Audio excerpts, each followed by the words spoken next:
കട്ടുമുട്ടിക്കായിരുന്നു അല്ലേ, കട്ടുമുട്ടിക്കായിരുന്നു തന്തപ്പടിയും മോളും കൂടി. എന്നിട്ട് അവസാനം വന്നിരുന്നു കാട്ടി ന്യായീകരിക്കുകയാണ് അല്ലേ. സർക്കാർ രേഖകൾ തയ്യാറാക്കാൻ AI സഹായം തേടുന്നതിൽ തെറ്റില്ല. അത് തെറ്റില്ല എങ്കിലും അതിന്റെ ഉപയോഗം സൂക്ഷ്മമായിരിക്കണം എന്ന് പറഞ്ഞാൽ AI ഉപയോഗിച്ച് നിങ്ങൾക്ക് ആക്കിക്കോളി, പക്ഷെ അത് സൂക്ഷ്മമായിരിക്കണം. പേടോ നിങ്ങൾ പഠിപ്പിക്കേണ്ടോ, നിങ്ങൾ പഠിപ്പിക്കാനായിട്ടില്ല. AI കുറിച്ചോ ആർട്ടിഫിഷ്യൽ ഇന്റലിജൻസിനെ കുറിച്ചോ സാങ്കേതികത്വത്തെ കുറിച്ച് പഠിപ്പിക്കാൻ CPM ആയിട്ടില്ലടോ. കമ്പ്യൂട്ടർ എറിഞ്ഞോരല്ലേ നിങ്ങള്.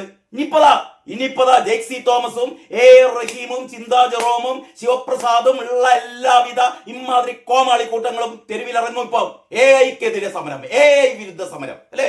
നിങ്ങൾ അതും ചെയ്യടോ, നിങ്ങൾ അതും ചെയ്യും അല്ലേ.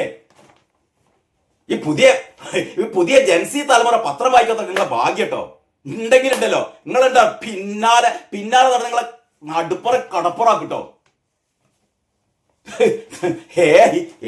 എന്തോ അപകടം.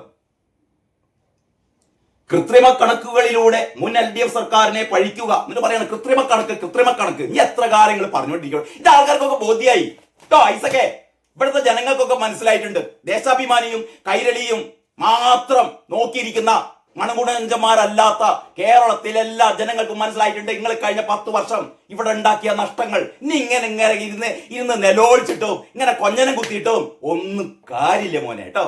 ഇമാതിരി പത്രം ഇനിയിപ്പോ എല്ലാസും പറഞ്ഞോളി ധവളപത്രം മുഴുവനും AI കൊണ്ട് ഉണ്ടാക്കിയതാണ്, അതില് പെരുപ്പിച്ച കണക്കാണ്, അങ്ങനെയൊക്കെയാ പറയുന്നത്. പെരുപ്പിച്ച കണക്ക്, അർദ്ധസത്യം.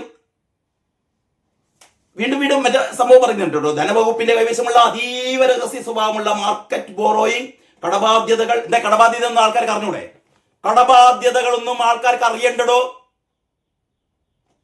കടബാധ്യതകൾ, ബഡ്ജറ്റ് നിർദ്ദേശങ്ങൾ, നികുതി തന്ത്രങ്ങൾ, വായ്പെടുക്കാൻ ഉദ്ദേശിക്കുന്ന സ്ഥാപനങ്ങൾ, ബേസ് ആൻഡ് മീൻസ് അഡ്വാൻസ് തുടങ്ങിയ വിവരങ്ങളോ അവയിലേക്ക് കടക്കാൻ പറ്റുന്ന ലിങ്കുകളോ കൈമാറരുതെന്ന്. ഇത് എവിടെയാടോ പറഞ്ഞത്?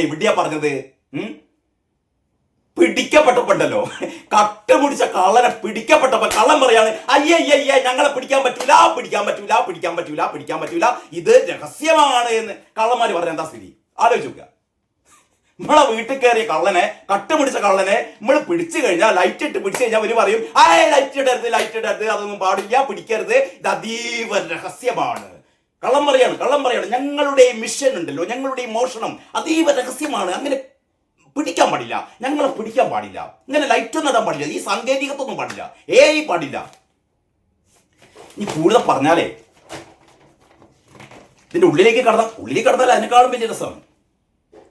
ധവളപത്രത്തിൽ മയങ്ങി മാധ്യമങ്ങളൊക്കെ മയങ്ങിപ്പോയത്രേ. പിന്നെ ഇത് മയങ്ങിയില്ലല്ലോ, ദേശാഭിമാനി മയങ്ങിയില്ല, ബാക്കിയൊക്കെ മയങ്ങിയല്ലോ. ധവളപത്രത്തിൽ UDF സർക്കാർ ലക്ഷ്യമിട്ട ഗൂഢരാഷ്ട്രീയ പ്രചാരണം ഏറ്റെടുത്ത ഭൂരിപക്ഷം മാധ്യമങ്ങളും സ്വകാര്യവൽക്കരണം ഉൾപ്പെടെയുള്ള അപകടങ്ങളെ മറച്ചു. ഇനി സ്വകാര്യവൽക്കരണം, ഇപ്പൊ അതാണ് സ്വകാര്യവൽക്കരണം. ഇതും കെട്ടിപ്പിടിച്ച് ഉറങ്ങിയിട്ട് എന്താടോ ഉണ്ടായത് അല്ലേ? കുറെ പൊതുമേഖലാ സ്ഥാപനങ്ങളെ നഷ്ടത്തിലാക്കി. ഇനി എന്താ നിങ്ങൾ പറയുന്നത്? ഇനിയും ഇങ്ങനെ നഷ്ടത്തിലാക്കണം എന്ന് പറയുന്നത്? എനിക്ക് അറിയാഞ്ഞിട്ട് ചോദിക്കുകയാണ്. പൊതുമേഖലാ സ്ഥാപനങ്ങള് കൊല്ലം തോറും 50,000 കോടി നഷ്ടം ഉണ്ടാക്കണ ഈ സ്ഥാപനങ്ങളൊക്കെ നമ്മളിങ്ങനെ കെട്ടിപ്പിടിച്ചിക്കണം. കാലം മാറുകയാണോ, നഷ്ടത്തിലായതൊക്കെ വിൽക്കണം. അത് നടത്താൻ അറിയുന്ന ആൾക്കാർ നടത്തട്ടെ.